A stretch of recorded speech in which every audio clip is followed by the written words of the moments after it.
Hai, shalom anak-anak sekolah minggu, selamat pagi semuanya. Hari ini tanggal 7 Juni tahun 2020, Lause mau kasih salam buat kalian semuanya. Saya Lause Joyce bersama saya Lause Huiling di kebaktian ibadah online sekolah minggu kita.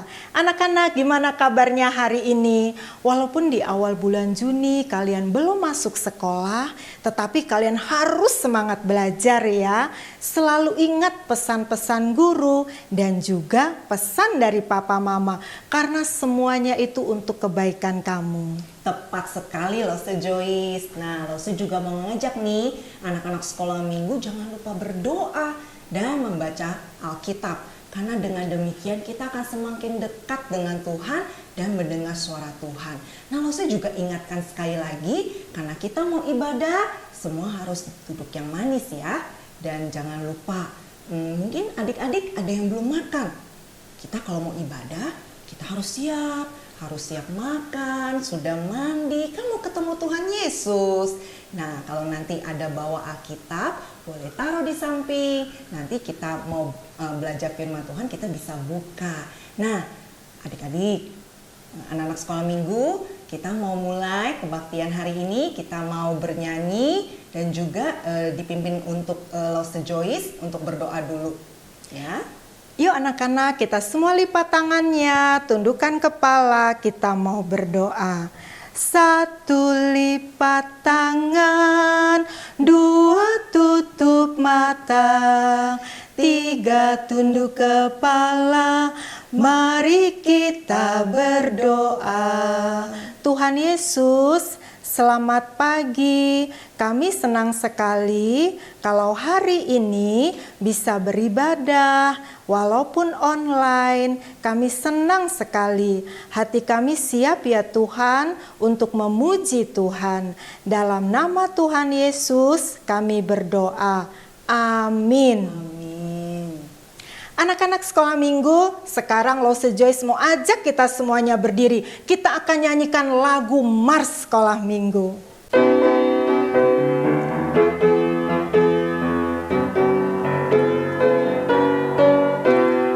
Sekolah minggu, rumah kanak-kanak semua. Bakti Allah, cinta bangsa, hidup penuh sukaria. Belajarlah kitab suci, cinta Tuhan gereja maju. Jalankanlah perintahnya, muliakan sepanjang hidup. Sekolah minggu, rumah kanak-kanak semua. Bakti Allah, cinta bangsa, hidup penuh sukacita. Belajarlah kitab suci, cinta Tuhan gereja maju. Jalankanlah perintahnya, muliakan sepanjang hidup. Anak-anak sekolah minggu, kalian adalah generasi masa depan gereja. Anak-anak yang cinta Tuhan, anak yang harus hidup kudus dan percaya pada kuasa Roh Kudus. Benar sekali, kita harus hidup kudus di rumah, di sekolah, dan dimanapun kita berada. Contohnya, kita belajar untuk taat Lause Joyce, dengar firman Tuhan, dan kita belajar berdoa supaya kita diteguhkan, sehingga seluruh hidup kita menyenangkan hati Tuhan. Wow, berani tampil beda. Kita berbeda karena kita punya Tuhan Yesus. Yuk kita nyanyi lagu Berani Tampil Beda.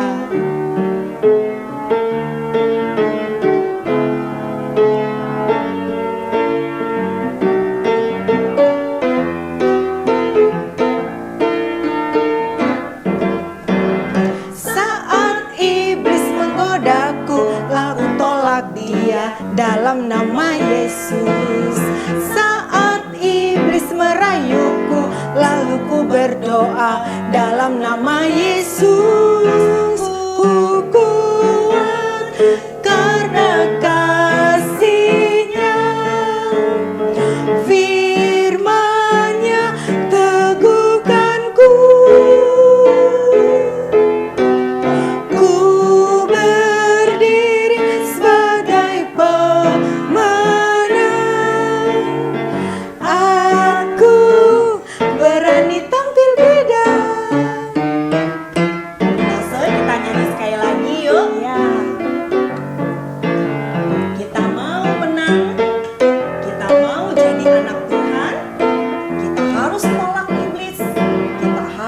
rajin berdoa.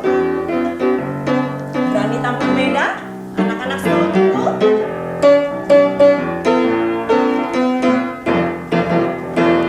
Saat iblis menggodaku, aku tolak dia dalam nama Yesus. Saat iblis merayuku, lalu ku berdoa dalam nama Yesus. Ku kuat karena kasih-Nya, firman-Nya teguhkanku. Ku berdiri sebagai pemenang. Aku berani tampil beda. Aku berani tampil beda.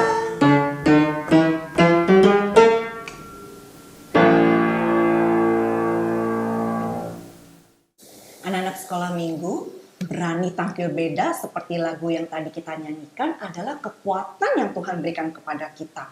Karena kita spesial di mata Tuhan. Bagaimana respon anak-anak sekolah minggu untuk tetap hidup di dalam Tuhan? Masih ingat cerita minggu lalu dari Lause Yetna? Caranya gimana? Caranya dengan sikap rendah hati, mengundang Yesus masuk dalam hidup kita. Kita akan berakar, bertumbuh, dan berbuah di dalam Tuhan. Seperti pohon anggur yang telah diceritakan minggu lalu. Apakah anak-anak mau berjanji untuk ini? Kita naikkan yuk lagu saat ini.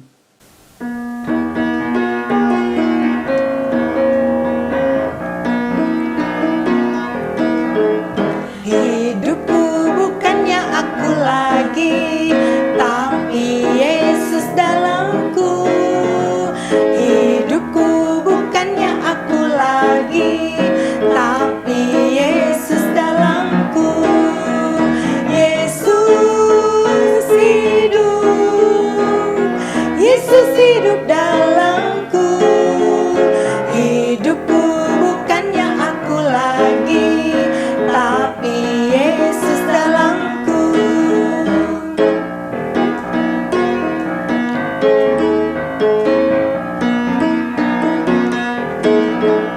Hidupku bukannya aku lagi, tapi Yesus dalamku. Hidupku bukannya aku lagi, tapi Yesus dalamku. Yesus hidup, Yesus hidup dalamku. Hidupku bukannya aku lagi, tapi Yesus dalamku. Menang bersama Kristus, menghadapi hidup ini dengan berakar, bertumbuh, berbuah dalam Yesus, pasti menang bersama Kristus. Sekalipun dalam lembah kekelaman, ku tak takut karena Tuhan setia.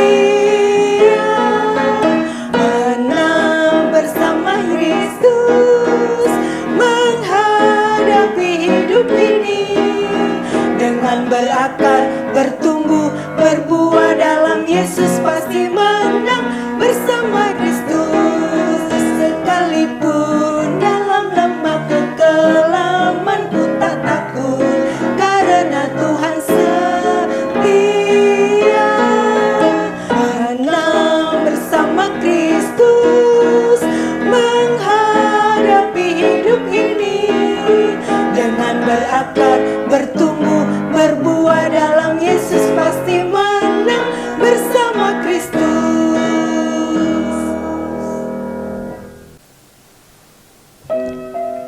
Anak-anak, sekarang waktunya kita mau mendengar firman Tuhan. Siapa yang mau mendengar firman Tuhan? Yuk semuanya duduk yang manis, buka telinga dan siapkan hati kita untuk mendengar firman Tuhan. Kita akan menyanyi lagu Roh Kudus yang manis.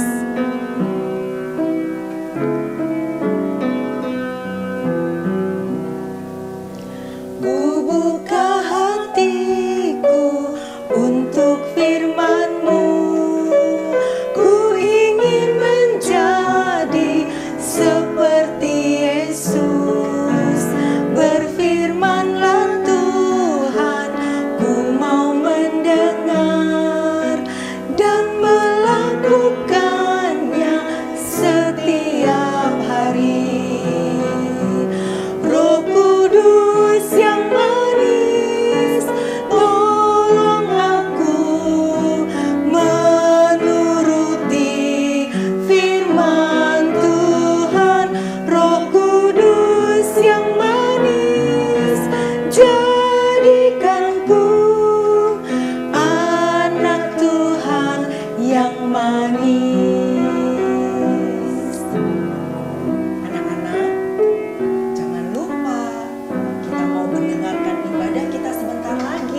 Anak-anak, Lauselina senang sekali hari ini kita bisa berjumpa di dalam ibadah online di sekolah minggu.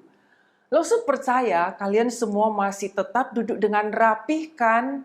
Dan Alkitab ada di dekatmu. Ingat, jangan biarkan ada gangguan-gangguan yang merebut konsentrasimu waktu mendengar firman Tuhan. Karena minggu yang lalu kita sama-sama sudah putuskan mau mempunyai hati tanah yang subur kan? Kita sama-sama siapkan hati, kita berdoa. Minta Tuhan yang menolong kita. Mari kita sama-sama lipat tangan dan tutup mata. Tuhan, terima kasih. Hari ini kami masih boleh datang kepadamu untuk beribadah dan menyembah kepadamu, untuk mendengarkan firman Tuhan. Tuhan, kami mohon semua dosa kesalahan kami, Tuhan ampuni, supaya kami boleh datang kepada Tuhan dengan hati yang bersih. Tuhan, kami mau membuka hati kami lebar-lebar untuk menerima firman-Mu. Kami mohon Roh Kudus menolong kami untuk dapat mengerti dengan baik, menerima dengan baik semua firman Tuhan yang berbicara kepada kami pada hari ini. Terima kasih Tuhan. Hanya di dalam nama Yesus kami berdoa dan mengucap syukur. Amin. Anak-anak, lihat di sini ada sebuah gambar. Gambar ini adalah pencari kerang mutiara. Dia akan menyelam ke dalam laut yang luas sekali dan dalam. Di situ banyak sekali rumput-rumput laut, macam-macam. Dan ada batu-batu yang besar kecil, ada macam-macam karang yang berwarna, ada begitu banyak lumpur yang kotor. Nah, dia akan cari di sana untuk mendapatkan kerang mutiara.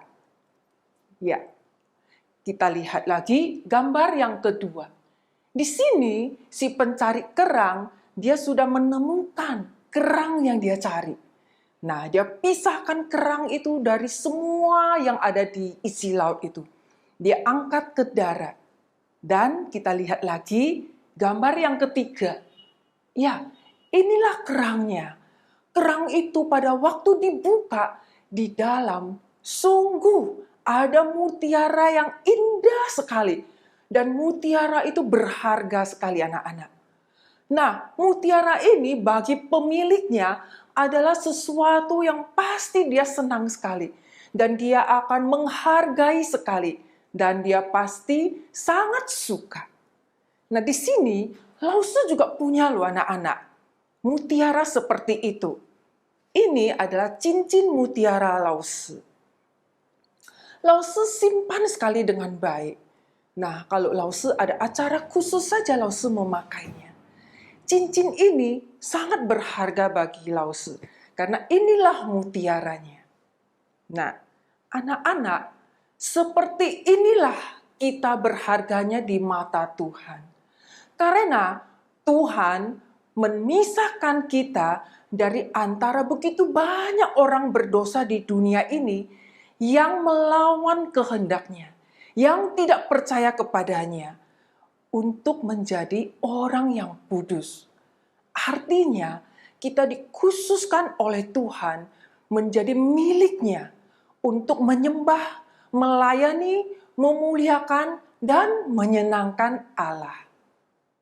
Inilah PowerPoint kita hari ini, yaitu hidup kudus menyenangkan Allah. Nah, kita lihat apa yang firman Tuhan ajarkan tentang hidup kudus. Anak-anak, kita buka Alkitab ya. Alkitab semua ada di samping kalian. Kita buka sama-sama di Perjanjian Baru 1 Petrus pasal 1 ayat 15. Anak-anak, di Perjanjian Baru 1 Petrus pasal 1 ayat 15. Sudah dapat? Ya, kita sama-sama membacanya ya. 1, 2, 3. Hendaklah kamu menjadi kudus di dalam seluruh hidupmu, sama seperti Dia yang kudus yang telah memanggil kamu. Kita ulang satu kali lagi dan coba menghafalkannya. 1, 2, 3. 1 Petrus pasal 1 ayat 15. Hendaklah kamu menjadi kudus di dalam seluruh hidupmu, sama seperti Dia yang kudus yang telah memanggil kamu. Anak-anak, Lause mau bertanya, apa artinya kudus? Ada yang tahu? Tadi Lause sudah kasih tahu loh. Coba, yang tahu kalian boleh jawab di tempat kalian masing-masing. Ya, Lause ulang satu kali lagi ya. Apa artinya hidup kudus?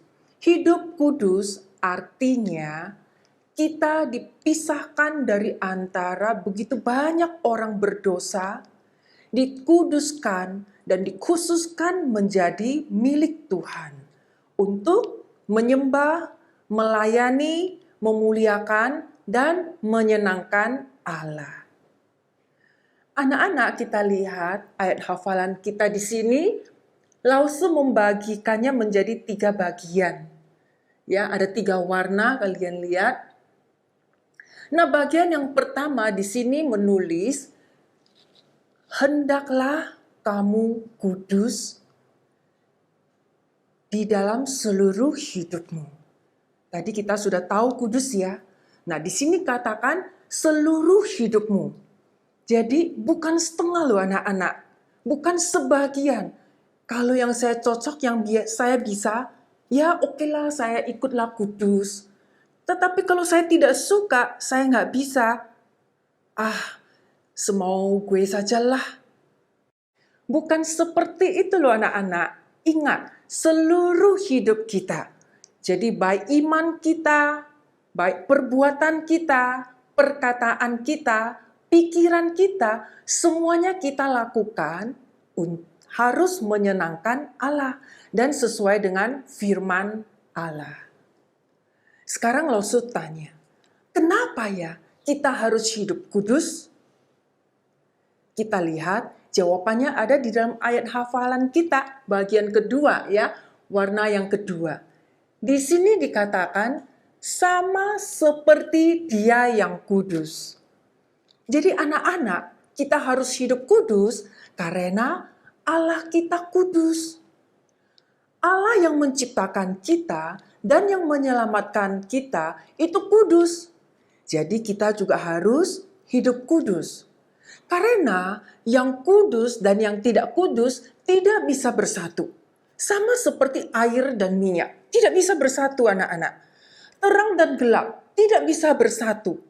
Jadi kalau kita hidup kudus, kita baru bisa datang kepada Tuhan dan menjadi anak-anak Tuhan. Anak-anak, ini serius sekali ya. Oke, kita sekarang lihat bagian yang ketiga. Bagian yang ketiga di sini menulis yang telah memanggil kamu.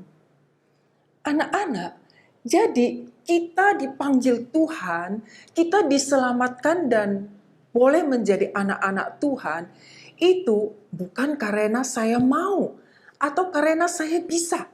Di sini dituliskan karena Tuhanlah yang memanggil kita. Jadi semuanya itu anak-anak hanya karena anugerah dan kebaikan Tuhan kepada kita. Jadi ini sangat berharga sekali. Jadi Tuhan kita kudus, maka kita juga harus hidup kudus. Anak-anak, katanya kalian semua sudah percaya Tuhan Yesus kan? Setiap minggu ke gereja ya, ikut sekolah minggu. Dan sekarang masa-masa pandemik, kita juga ibadah online. Tetapi Lause mau bertanya, apakah hidupmu kudus? Kalau tidak, maka selama ini hidup kita belum menyenangkan Tuhan. Nah, di dalam Alkitab, sejak Perjanjian Lama, Tuhan terus mengingatkan dan perintahkan kepada umat pilihannya, yaitu bangsa Israel. Kita lihat nanti di kitab Hakim-Hakim. Tuhan terus memperingatkan umat pilihannya untuk hidup kudus, menyembah kepada Tuhan, dan tidak melakukan dosa, tidak bergaul dengan bangsa-bangsa di sekeliling mereka yang menyembah kepada berhala, supaya mereka pelihara hidup yang kudus. Di kitab Hakim-Hakim, pasal yang ke-13, di situ mencatat bahwa umat pilihan Tuhan, bangsa Israel, mereka sudah 40 tahun tidak ada pemimpinnya. Jadi mereka itu hidup melakukan kejahatan. Mereka berdosa, mereka meninggalkan Tuhan, dan mereka menyembah kepada berhala-berhala yang ada di bangsa-bangsa yang ada di sekeliling mereka.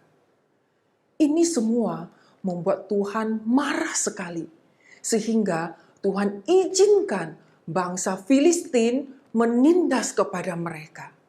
Anak-anak, bangsa Filistin itu jahat sekali loh. Dan mereka kuat. Mereka punya banyak alat-alat perang. Kalau bangsa Israel sudah tertindas, mereka susah, mereka baru ingat kepada Tuhan dan balik kepada Tuhan. Tuhan berbelas kasihan kepada umatnya. Maka Tuhan menyiapkan seorang pemimpin untuk membawa bangsa Israel kembali beribadah kepadanya dan menyelamatkan mereka dari Filistin. Wow, anak-anak, ini adalah kabar yang baik sekali. Harapan yang baru dan masa depan bahagia buat bangsa Israel ya. Maka Tuhan mengutus malaikat datang kepada istri Manoah. Manoah ini adalah orang Israel dari suku Dan. Malaikat menyampaikan bahwa dia akan melahirkan seorang anak laki-laki. Walaupun sebenarnya istri Manoah itu mandul, anak-anak. Artinya secara fisik dia tidak bisa mempunyai anak. Nah, anak yang ada di dalam kandungannya nanti adalah seorang nazir Allah. Artinya, dia itu dikhususkan bagi Allah. Kepalanya tidak boleh kena pisau cukur. Dia tidak boleh minum anggur. Dan tidak boleh menyentuh mayat karena najis. Seorang nazir Tuhan itu harus hidup kudus. Karena ini adalah jabatan yang serius sekali anak-anak. Tetapi waktu anak ini lahir, kita lihat di Alkitab bagaimana mencatat cara hidup dia. Apakah dia hidup sesuai dengan semua ketentuan-ketentuan Tuhan? Siapa anak ini namanya? Ada yang tahu? Ya, dia adalah Simson. Seluruh kisah Simson, anak-anak bisa baca sampai detail ada di kitab Hakim-Hakim pasal ke-13 sampai ke-16. Setelah Simson tumbuh dewasa, dia pergi ke Timna. Di Timna, dia melihat kepada seorang gadis Filistin dan dia naksir kepada gadis itu. Simson pulang ke rumah, dia kasih tahu papa mamanya. "Pa, Ma, saya naksir kepada seorang gadis cantik." Papanya senang sekali anak-anak. "Siapa dia?" Simson bilang, "Dia adalah seorang gadis yang cantik sekali di Timna. Orang Filistin. Ambillah dia jadi istri saya." Papa mama sedih sekali mendengarnya anak-anak.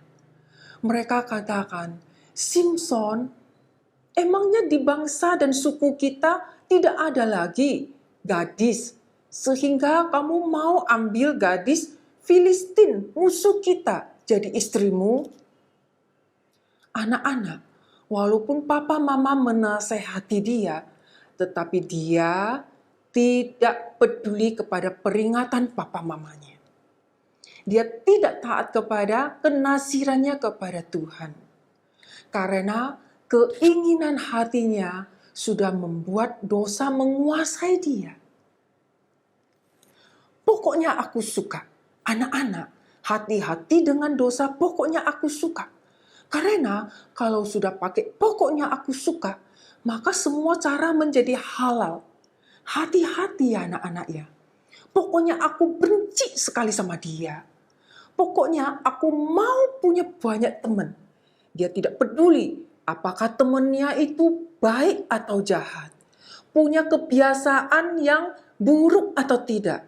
Atau takut kepada Tuhan atau tidak. Anak-anak, yang benar adalah mestinya, pokoknya aku mau hidup kudus, menyenangkan Allah. Ya kan? Anak-anak, dalam perjalanan Simson yang kedua ke Timna, di tengah jalan, Simson diserang oleh seekor singa yang kuat sekali. Tetapi Roh Allah berkuasa atas dia. Sehingga dengan mudah sekali Simson mencabik-cabik singa itu. Seperti itulah Tuhan memberi kekuatan kepada Simson. Nah, Alkitab catat lagi. Perjalanan Simson yang ketiga ke Timna, dia melihat bahwa mayat singa itu sudah tinggal kerangka.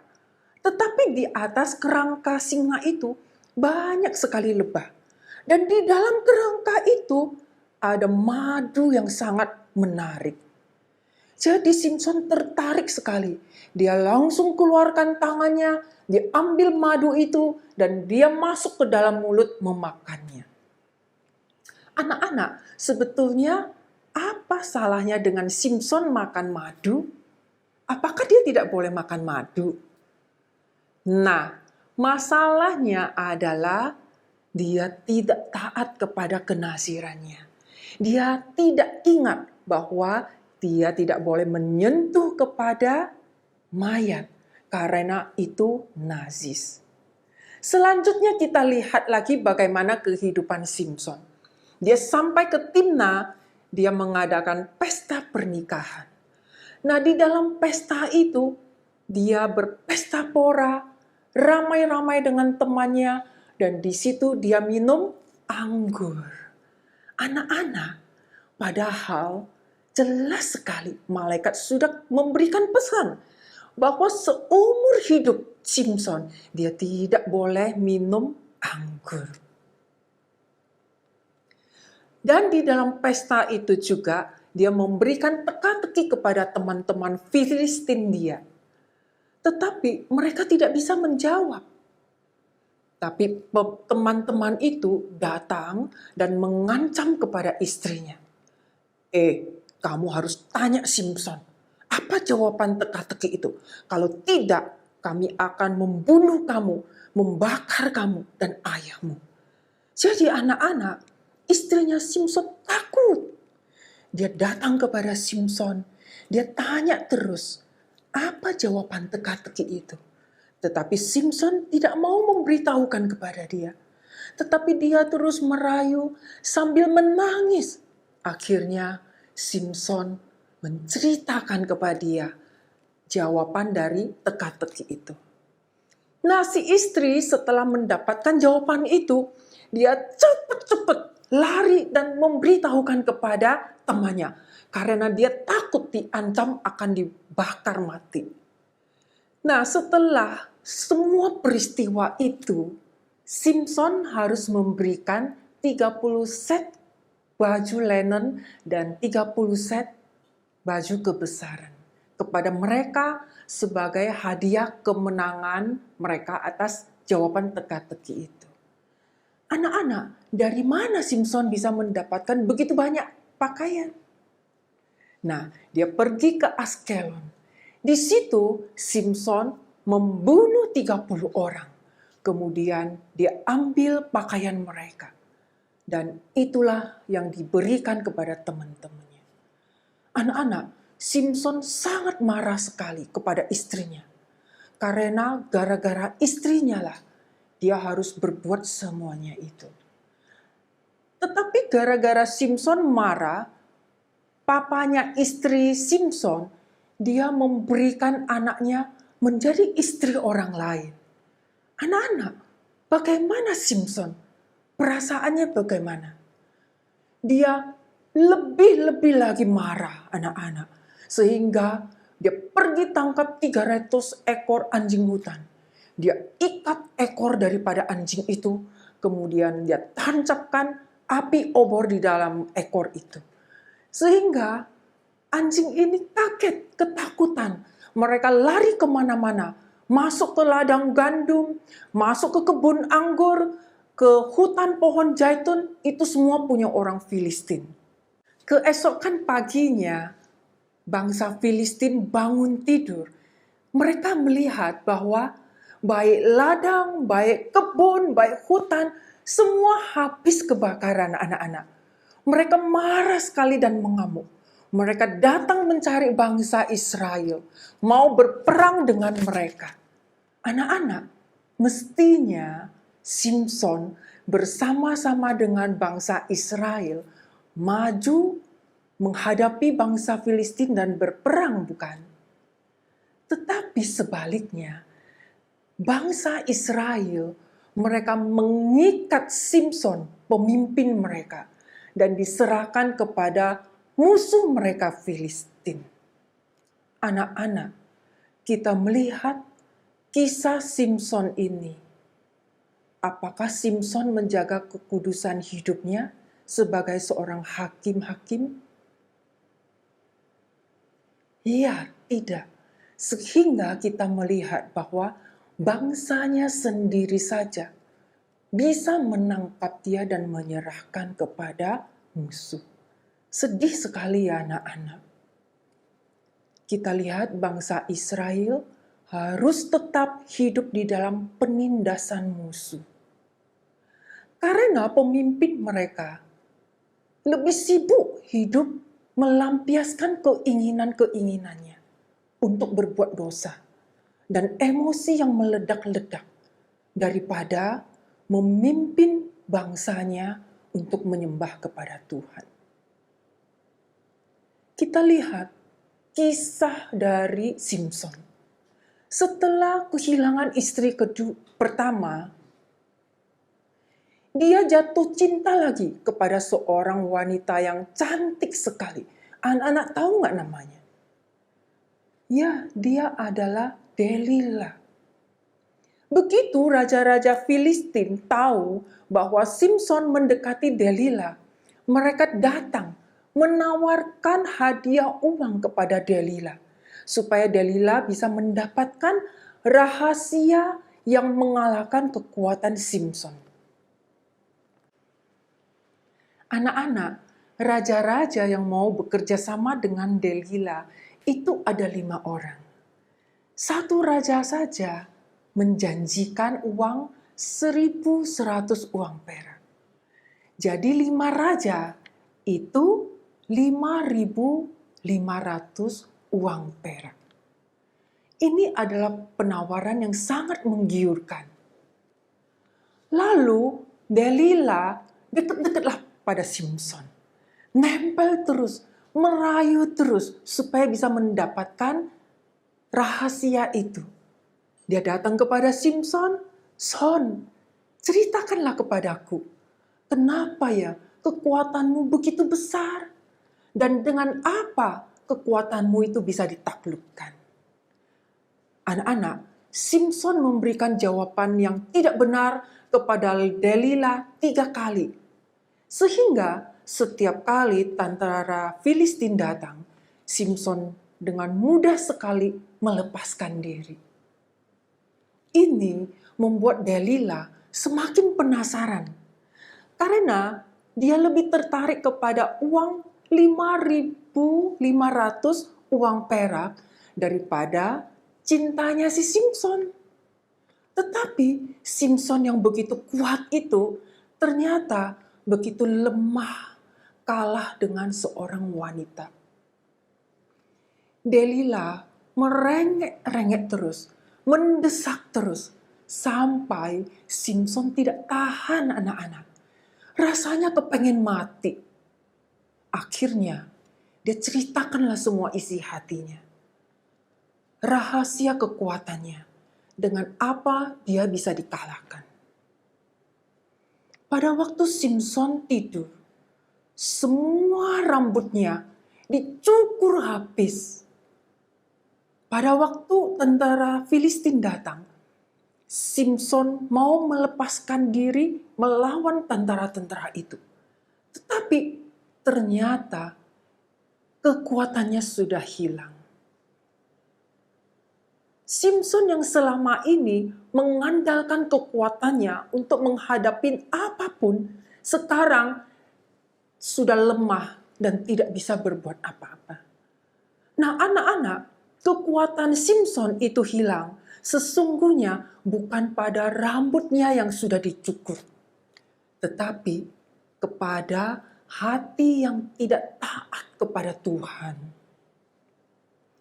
Cuek kepada janji kenasirannya. Main-main dengan dosa. Akhirnya Simpson ditangkap. Dan kedua biji matanya itu dicongkil keluar sehingga dia menjadi buta. Dan dia dilempar ke dalam penjara.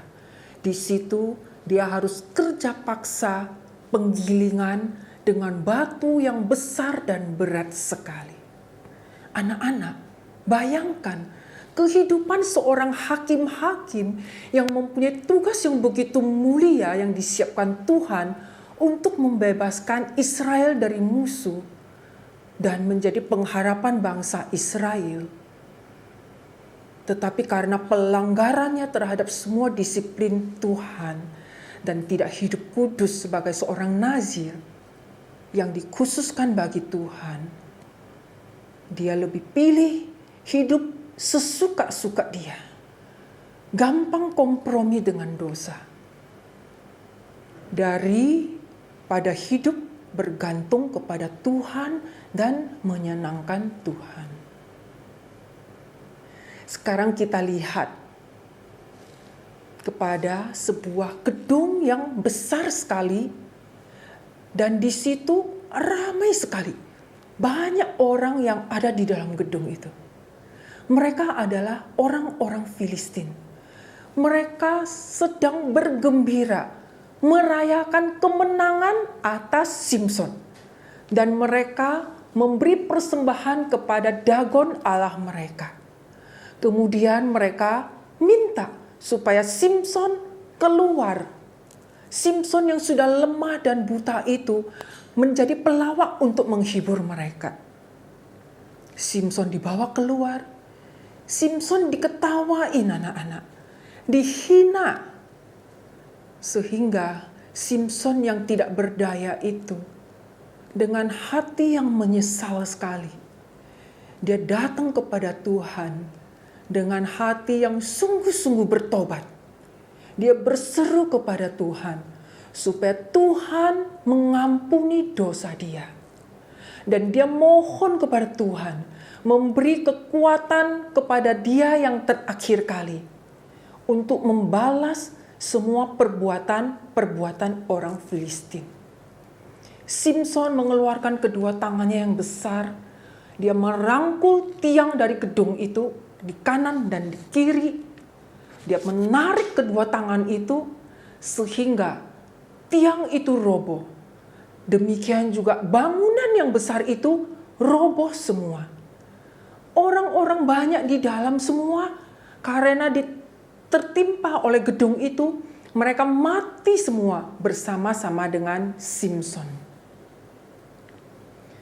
Anak-anak, bagaimana dengan hidupmu? Kalau hari ini kalian masih main-main dengan dosa, cuek, pokoknya saya suka, ada iri hati di dalammu, sombong karena mungkin kamu lebih pintar, atau lebih cantik, atau lebih kaya, hatinya tidak ada minat untuk membaca firman Tuhan, apalagi berdoa. Sukanya pegang gadget terus, menghabiskan banyak waktu, melihat sesungguhnya apa yang tidak perlu kamu lihat dan tidak pantas kamu lihat. Kalau orang tua panggil, kamu balasnya emosi. Kalau guru kasih tugas, kamu sukanya malas. Jam ibadah, sukanya ngobrol. Bukankah semua ini mendukakan hati Tuhan? Anak-anak, jangan tunggu lagi sampai akhir hidupmu. Setelah mengalami semua akibat dari dosa, baru mau bertobat seperti Simpson.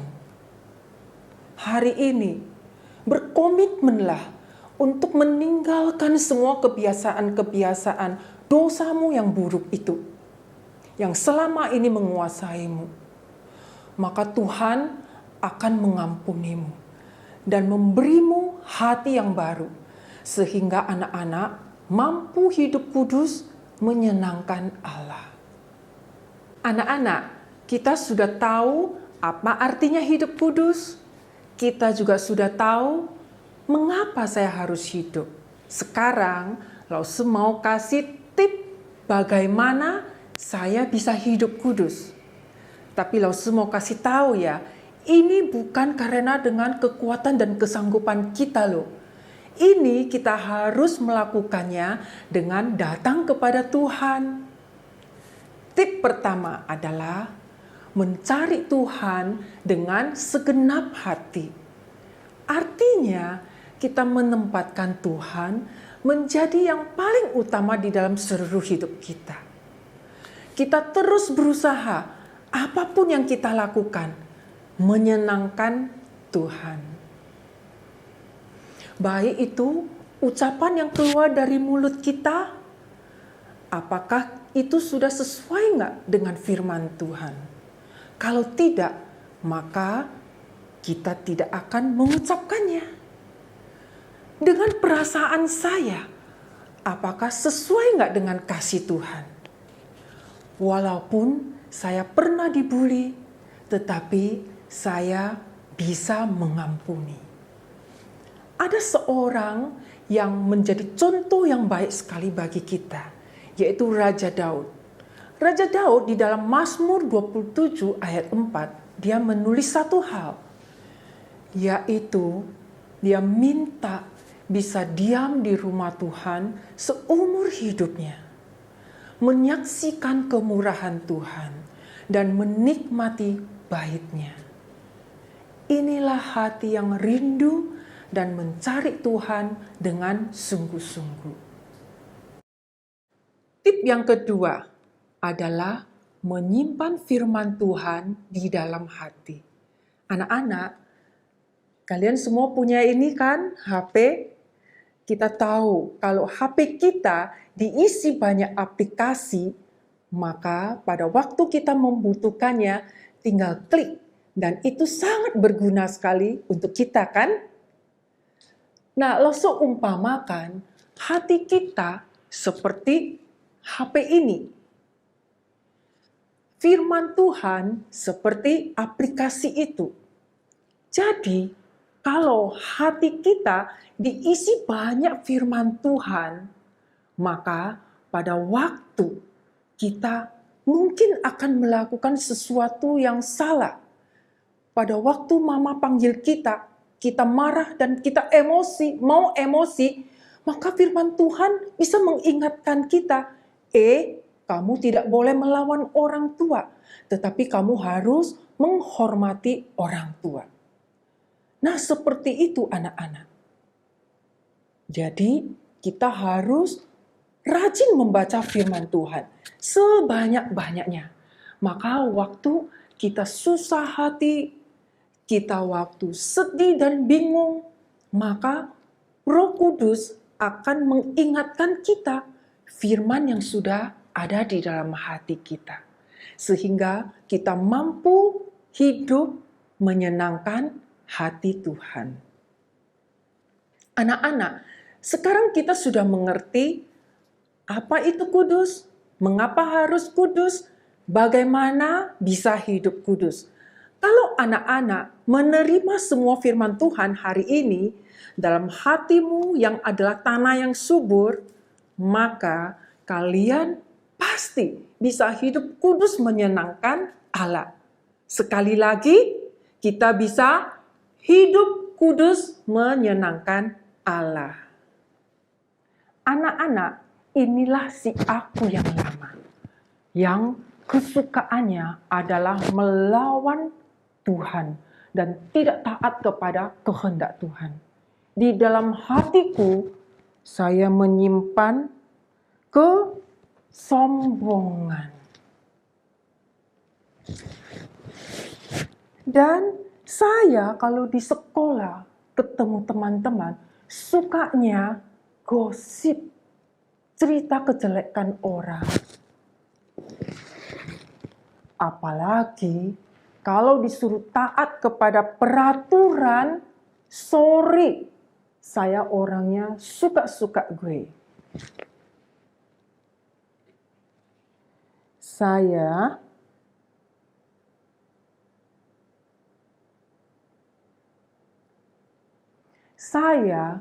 suka sekali kalau bicara menyakiti hati orang, anak-anak. Baik enggak? Tuhan tidak suka ya. Terlalu banyak kebiasaan buruk saya, anak-anak. Inilah aku yang tidak suka aturan. Semaunya gue saja. Kalau disuruh baca Alkitab, saya sih punya Alkitab, bahkan 2. Tetapi, oh sorry kalau disuruh baca Alkitab, males, ngantuk rasanya. Apalagi berdoa, belum amin, saya sudah ngorok. Setelah mendengar firman Tuhan, saya mengambil keputusan untuk membuang semua dosa-dosaku. Minta ampun kepada Tuhan dan mau bertobat.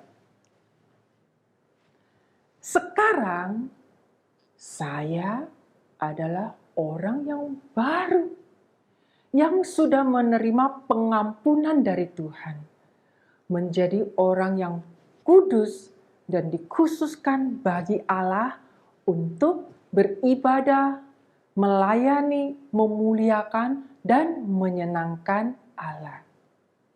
Tapi, apakah dosa masih bisa datang kepadaku? Anak-anak, kita lihat ini dosa lamaku. Bisa, anak-anak.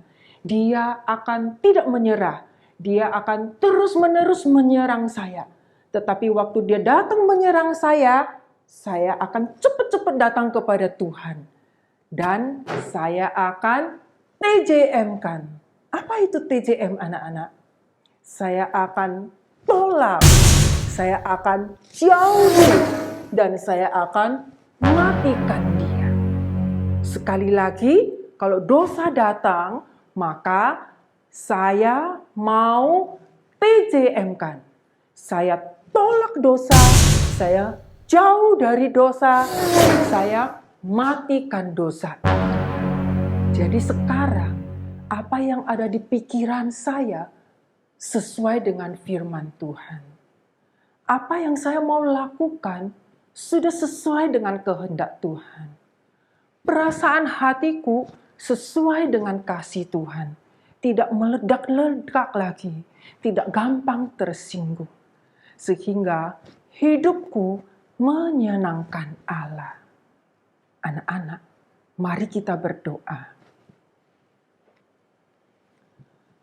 Tuhan, terima kasih. Karena firman-Mu hari ini sekali lagi mengingatkan kami untuk hidup kudus. Karena Tuhan adalah kudus. Kalau kami tidak hidup kudus, kami tidak bisa datang kepadamu. Tuhan, ampuni hidup kami yang lalu. Kami sering sekali lebih suka menikmati keinginan hati kami daripada taat kepada firman Tuhan. Biarlah hari ini kami sudah baik-baik mengerti Apa itu arti kudus? Kenapa saya harus hidup kudus? Dan bagaimana saya bisa hidup kudus? Biar Roh Kudus terus mengingatkan kepada saya. Dan beri hati yang mau dengan sungguh-sungguh mencari Tuhan, taat kepada firman Tuhan. Sehingga seluruh hidupku, baik pikiran, baik perkataan, baik semua perbuatan, semua adalah menyenangkan hati-Mu ya Tuhan. Di dalam nama Tuhan Yesus kami berdoa. Amin. Nah, adik-adik, anak-anak sekolah minggu, firman Tuhan hari ini memberkati kita. Lo percaya adik-adik sekolah minggu yang mendengar dengan baik pasti akan mendapatkan berkat. Kiranya Tuhan Yesus senantiasa bersama dengan kita. Kita akan tutup ibadah kita hari ini. Kita sama-sama menyanyikan lagu Bapa Terima Kasih dan doa Bapa Kami. Lo ajak kalian semua bangkit berdiri.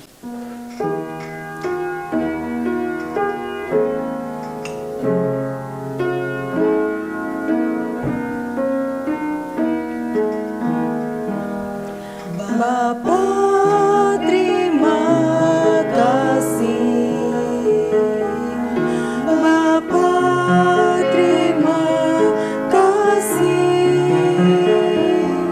Bapa di dalam surga, puji terima kasih.